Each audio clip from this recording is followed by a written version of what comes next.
Hey guys, it's your boy Fly Guy Lotus here. Happy Monday,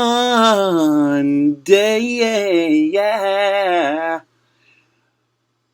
It's Monday, guys. I want to start off by saying I do apologize for the um, not sticking on schedule.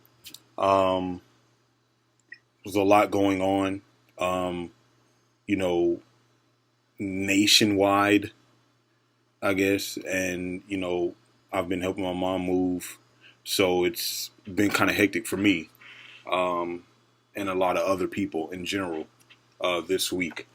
Um, well, last week. Um, I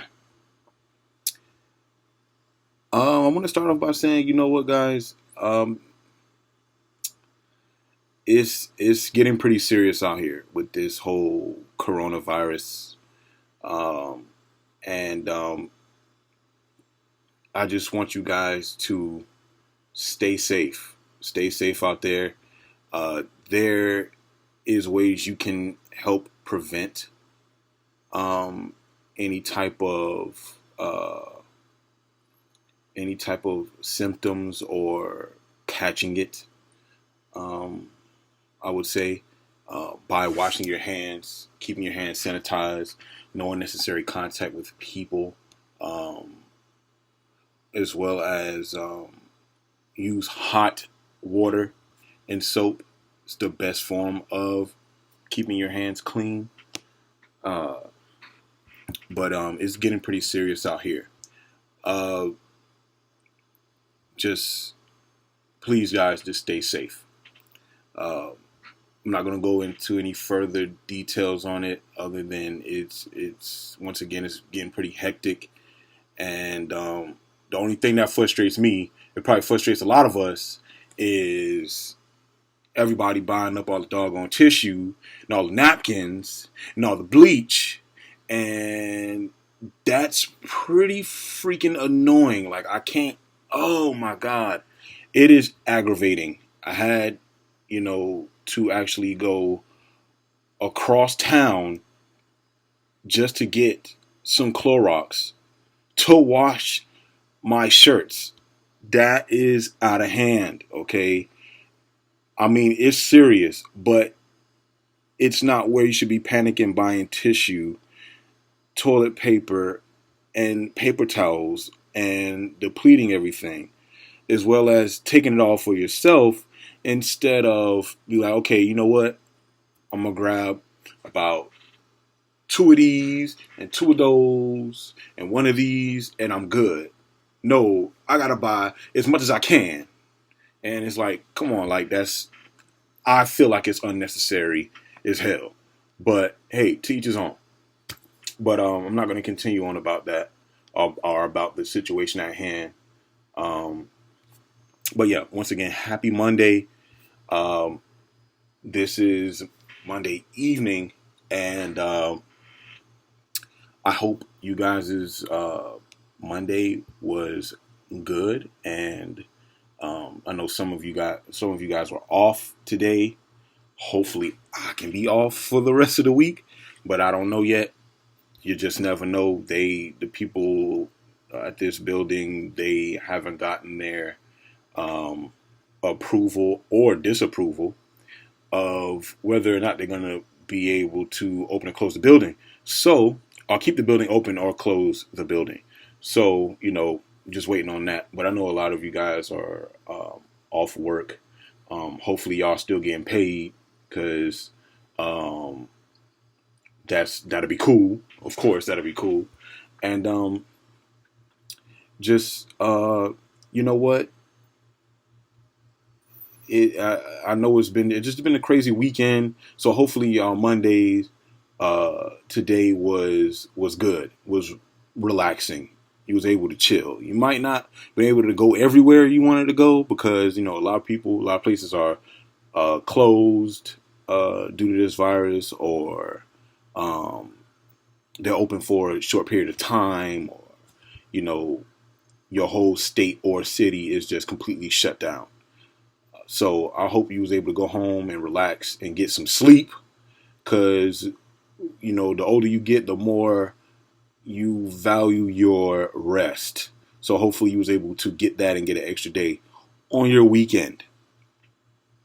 So, yeah, because of this whole situation, guess what? The fair was closed. I was so upset about that. But I mean, I totally understand. I'm not too mad because I totally understand. You don't want to be trying to get on the rides and somebody spray cough in your face and now you're terrified for the rest of your life. So I get it. I totally understand. I get it.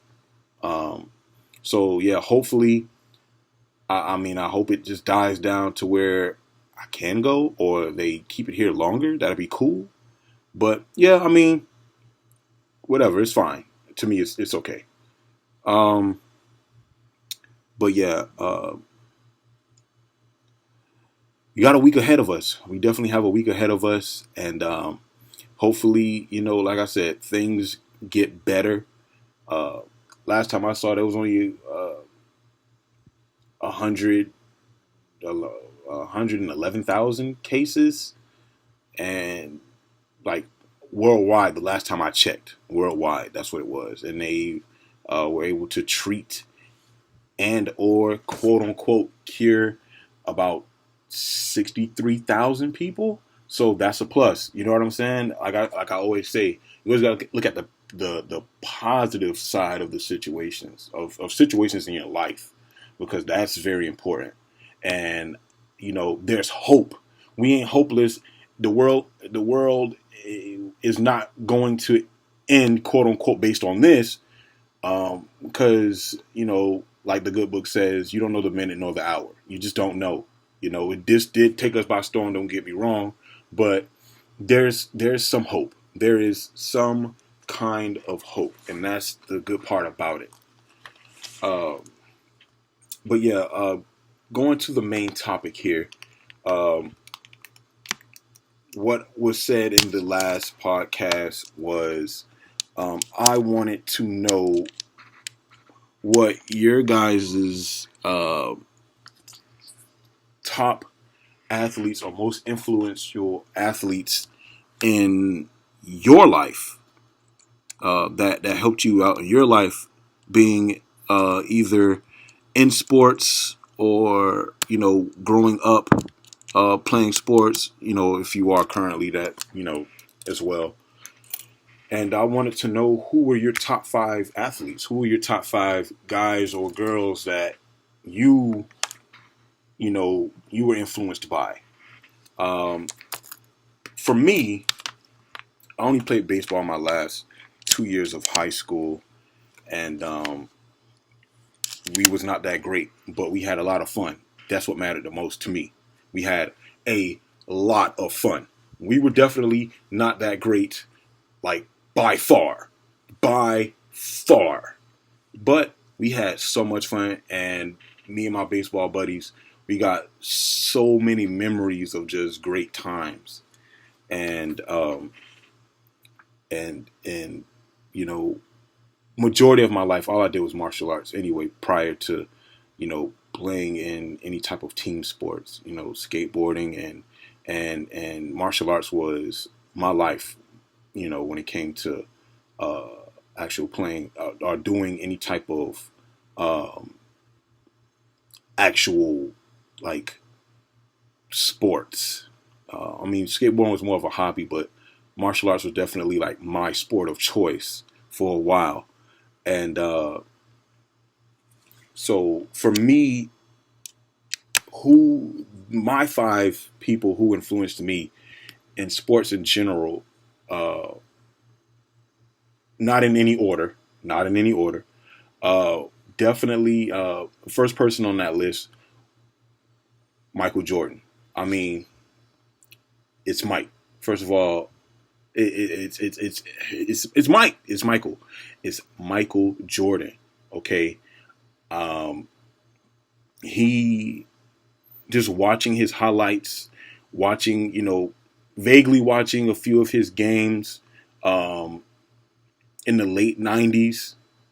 Uh, I remember, watching uh, the playoffs in '97 with my brother, who is much older than me. You know, watching him destroy the Heat. I mean, I wasn't a Heat fan back then, you know, anyway, but he, I mean, the Heat did their thing and he just destroyed them. And I remember that. And I remember my fifth birthday, my aunt bought me my first pair of Jordans. And I was like, yo, that definitely was like the best gift I've gotten as a child, you know. Nothing, no action figures, nothing like that could match that. It was a yeah. I was so happy to get those shoes back then, and you know, being five at the time, oh, I destroyed those shoes. Don't get me wrong. I mean, I destroyed them, destroyed those shoes. But yeah, my earliest memories of Michael Jordan is in the late '90s, and then I watched him, you know, when he came back as a wizard, and it's just his dominance on the court is what caught my eye, and that post fadeaway was I try to emulate that move to this day. Like I love that move. I love his post fadeaway, and I just like watching just pure highlights of just him hitting that post fadeaway every time. That shimmy with the spin around fadeaway, it was just unguardable. I have not seen anybody ever block that, and he did it with so much precision. His game was great. I mean, come on, we talking about a six-time NBA champion, and he probably could have won all of them of that decade. To be honest with you, if he didn't retire early the first time, he because the way they was on a roll. You hear me? They was on a roll, and you know, for me, he stands out way past LeBron. He stands out, you know, past Kobe. God rest his soul. And I mean, the dude accomplished everything he wanted to in the game of basketball. He was able to do that. He accomplished so much that he got bored. He got bored, but still came back and still took over. And as an old man, he took over. And it was just he's an amazing and great athlete. And just watching his older games and watching his highlights, you know, I get excited every single time. I get excited every single time watching uh, Jordan play. It's just, I don't know, man. It's like a poem when you watch him. His fundamentals were just so in tune. It was great. Um, my second uh, my second athlete that I looked up to or still look up to this day um, will be Bruce Lee. Bruce Lee. Um, he is the martial artist. Uh, to me, he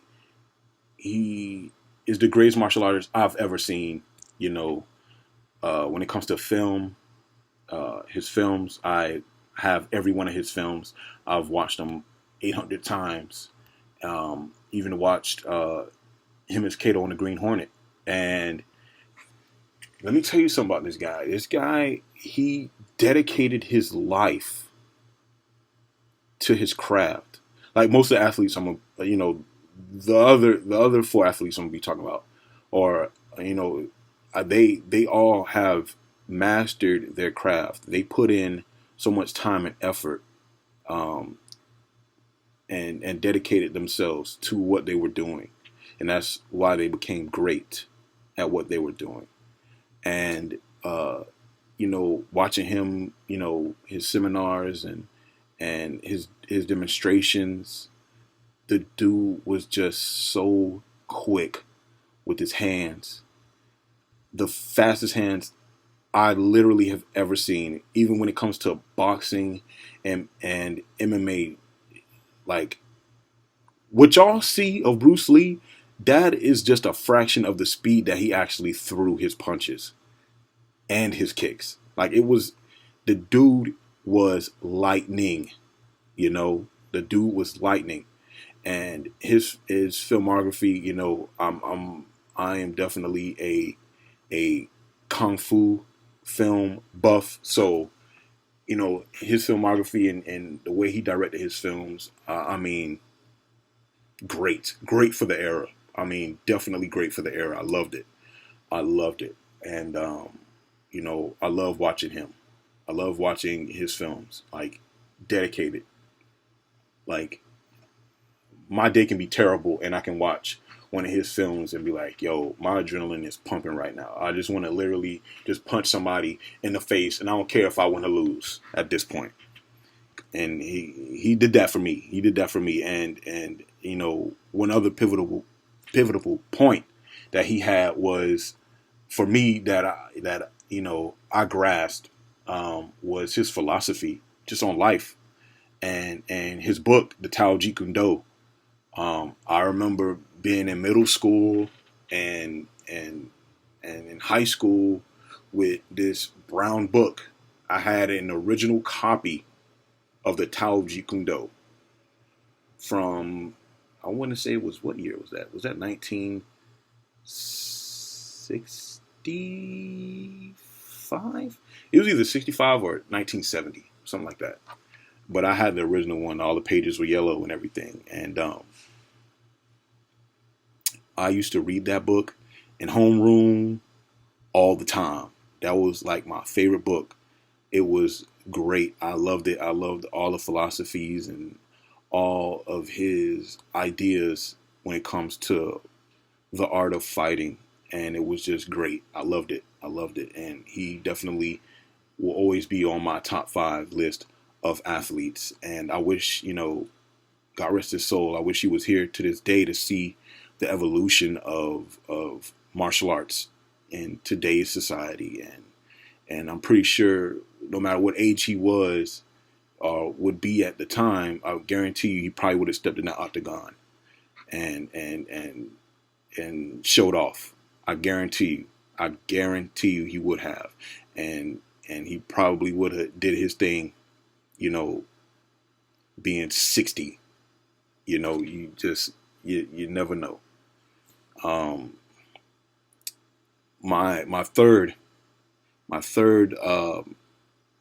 athlete that I looked up to was or is Randy Moss.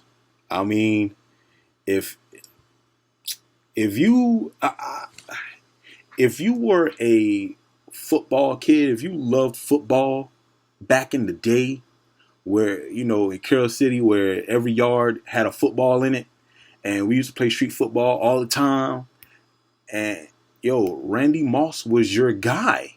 Like I can't see any football player that was like that didn't want to be like Randy Moss. Like Randy was that guy. It was like I'm going deep every play. I was definitely that jit to go deep every play just because I just wanted to maul somebody. And you know, we coined the term. You know, still to this day, I still say this person got mossed all the time because Randy Moss was just dominant.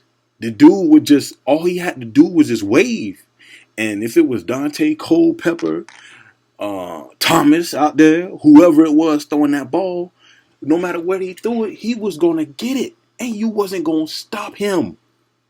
You wasn't gonna stop him. He was killing people.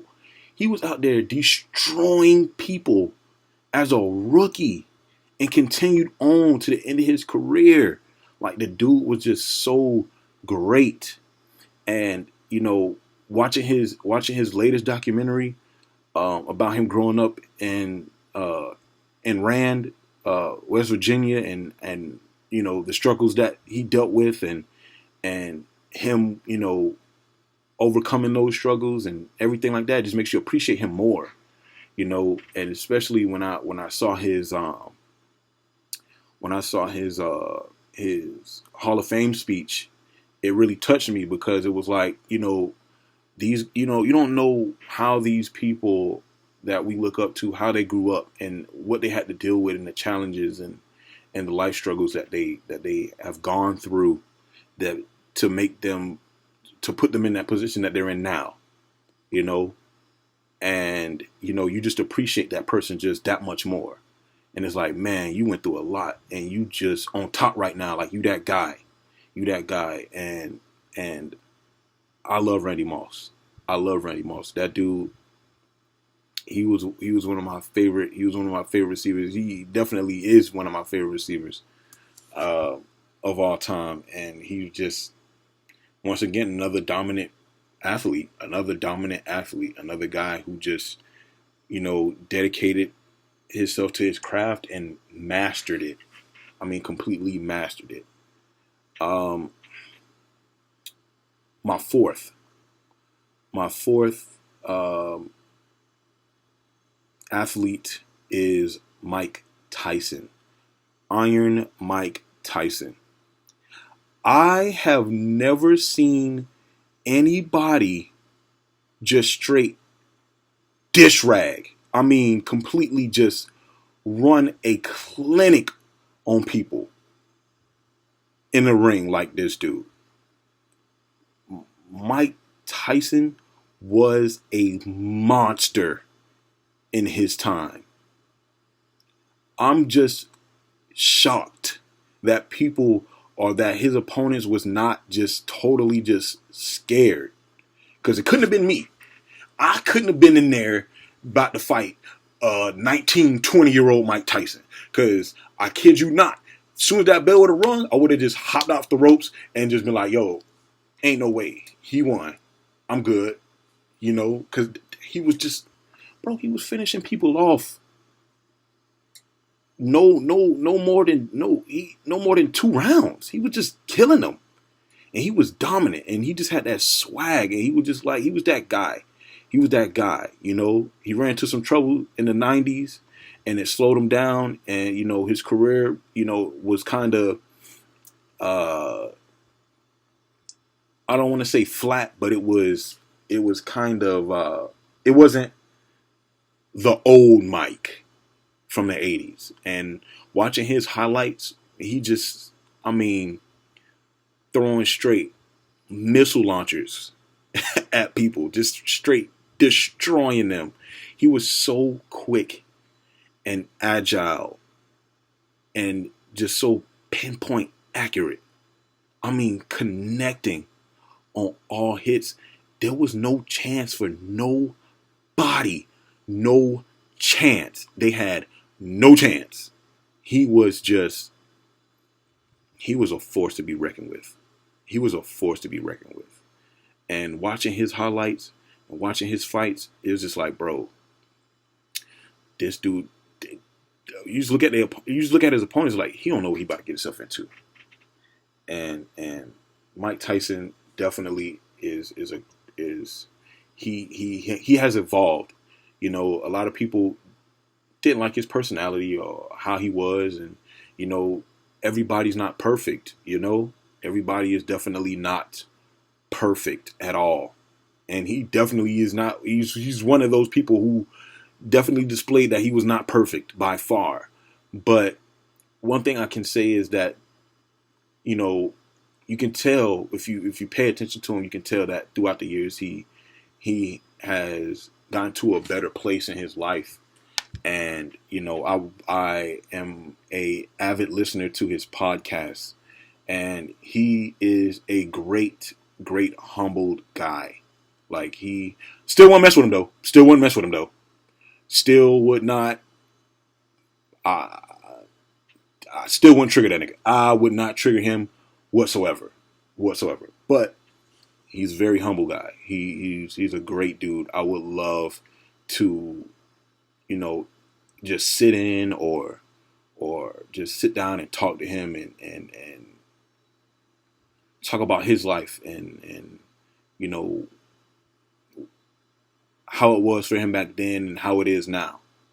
Because he's a great dude. He's been through a lot, and he one of the greatest boxers of all time, for sure. One of the greatest boxers of all time. My fifth and last person that I looked up to when it comes to athletes. Honestly, it's a tie. It's a tie. It's a tie.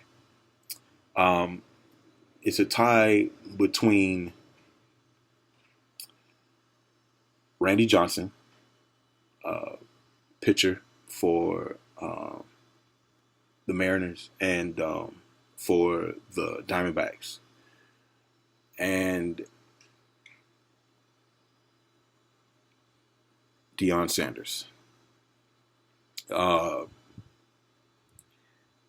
Deion Sanders. I'm gonna start with Deion Sanders first, because Deion Sanders, he, bro, this man. If there was a definition of, if there was a true definition of swag when it comes to athletes, he was definitely that guy. I mean, just coming out of the draft, he was on top of the world. He was on top of the world. He had the swag. He had the silky smooth jerry curl, the gold chains, the customized jacket that I still want to this day. He was prime time. This dude was a super athlete. This guy would play a football game in the afternoon, then turn around and go play baseball that night. Who's doing that? I mean, other than Bo Jackson. Well, who's doing that? Who do you know to this day that is doing that? The only dude to play in a Super Bowl and a World Series. The dude was a beast at every sport he played. The dude was a shutdown corner. The dude, Deion Sanders, a great teacher, a great leader, and a great athlete. A great athlete. Dominant in two different sports at the same time. That's, got no more to say. Got no more to say. Got no more to say about that guy. He's great. He's great. Now Randy Johnson. Randy Johnson, other than Deion Sanders, Randy Johnson was the guy who had me interested in even playing baseball to start. First of all, for me, he was a lefty. He was a lefty. And that was my nickname when I played baseball. I still get called that by my friends to this day. And because I was the only left-handed player on the team. And when it comes to being left-handed in any sport, you tend to have advantages because most people, depending on who you were trained by, who your coach was, they tend to know how to play or defend or fight or whatever. When it comes to technique against a right-handed opponent. That's one factor. And the other factor is most lefties tend to be unorthodox. They have their own styles because we're just awkward. Lefties are awkward people. We're backwards. We are backwards as hell. All of us. I don't care. You listen, we are backwards. Okay? And it's great. It's great. And Randy Johnson definitely he was definitely the athlete for me when it came to baseball, because this dude, I've watched a handful of his games, and he was one of the greatest pitchers I've ever seen. You know, I remember watching his no hitter a few years back, and he was just amazing. And he was really tall. He was really tall to be playing baseball. You know, you would think he would be playing basketball standing at 6'10", but that guy, I admire him. He's a great athlete. He's amazing. He's amazing. Um, and I still watch his highlights to this day. He was a great dude. Um, those are my five. Okay, I have one bonus. I got to throw a bonus out there because, you know, making lists like this is not that easy. Okay, it's not that easy. Stop judging my life. It's not that easy. Okay, but I do got to throw one person out there that that he can't go, you know, unnoticed. Okay, and that is Jesus Shuttlesworth, Ray Allen. If you know me, that's my guy. That's my guy. Ray Allen, I don't care what anybody say. I don't care. I don't care. He, to me, is the best three-point shooter I've ever seen. You got your Stephs, you got your Clays, you even got your old Reg. But Ray Allen, bro, this dude, I remember watching his highlights. I remember it was like this one mini documentary they had, and you know, he was playing for. I think he was just leaving the Supersonics, and he was heading to Boston, and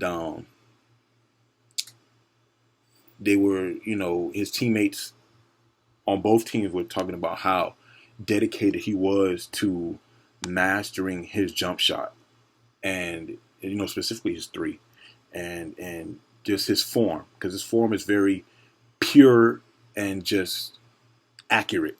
It is like strictly just nobody shoots like that. Okay, his form was immaculate. Okay, um, I remember when they said that this guy used to sit here and take 800 shots a practice, just shooting, shooting, shooting, shooting, shooting. And I don't know about y'all, but I damn near died trying to shoot 50, damn near 100. That's what you call true dedication. That is literally what you call true dedication to your craft. This dude made so many clutch shots in his life. It is, you can't count them. And if you are a Heat fan, you know what I'm talking about. You know what I am talking about. Ray Allen, I cannot leave this guy out on this list. That is my favorite 2000s basketball player. Jordan definitely all time. But like if I had to pick an era, Ray Allen. Ray Allen is definitely for me second. It's Michael Jordan than him, and I can't leave Ray Allen out. Ray Allen is I try to, you know, shoot like him, you know, off the screens. I love that guy. He is amazing. He is amazing, and I love watching him play. Especially, I remember I was actually in Chicago while he was playing, while he was in the playoffs. Well, the Celtics were facing the Bulls in the playoffs back in '08, and this dude was torching them. That 50-point game, I doubt. Listen, you'll understand how excited I was. So lit watching every one of them. That was like the best series. That is arguably one of the best series of all time.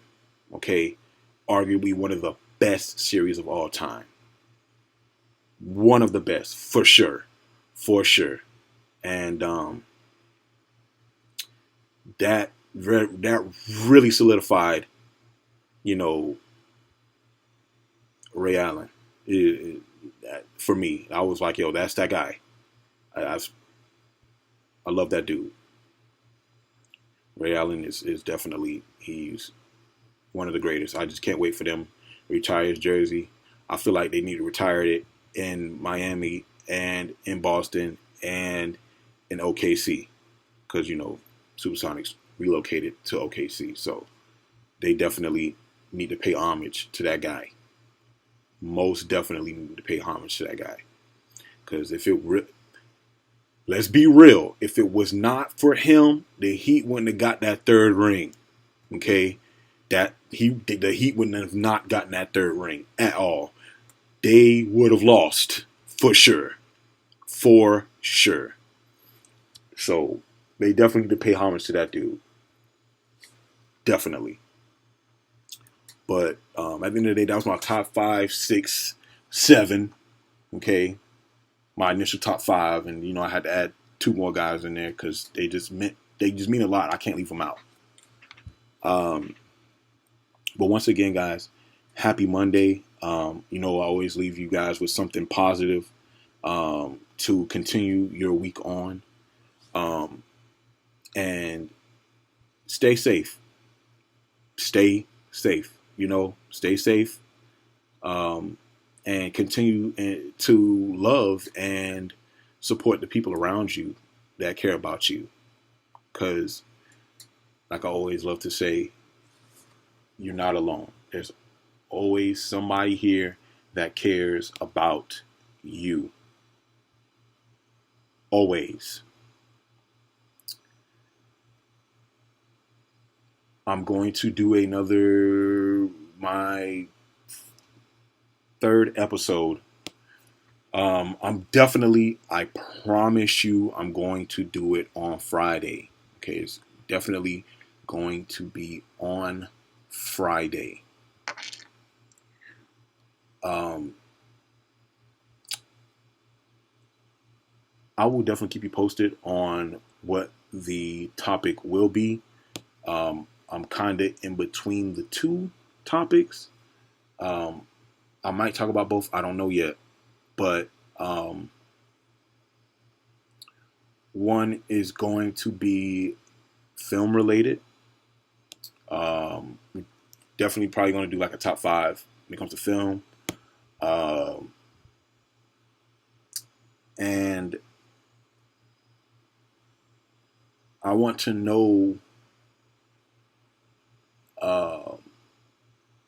what you guys think of the current situation that's going on with this whole virus. And are you afraid, or are you just focused on being prepared, or do you think it's just going to blow over like every other random pandemic we have every year? Or, you know, whether has it affected you? You know, there's somebody you know or somebody that's close to you that tested positive or are showing the symptoms or anything like that. I want to know. And I just want to see how y'all feeling. You know, the only thing I can tell y'all to do is stay positive. Always stay positive. Don't panic. Don't panic, because if you panic, you're probably going to overthink the situation, and you're probably not going to prepare correctly or protect yourself correctly. So don't panic. Relax. Do your due diligence and just stay safe. Once again, happy Monday. I hope you guys have a great rest of your week. If you are new to the channel / podcast, please, all I ask for you is your support. Just like it, subscribe, share it. Please do that for me. Please do that for me. I appreciate that. I appreciate it. I appreciate it. Okay? Like, I'm just trying to, like I said, I'm in the beginning stages. It is not perfect by far, but I just need your love and support and your help so I can get to the point where I would like to be with this. So if you can do that, I appreciate it. Once again, this is Fly Guy Lotus here. I'm signing out. Be easy. Stay safe. Love you.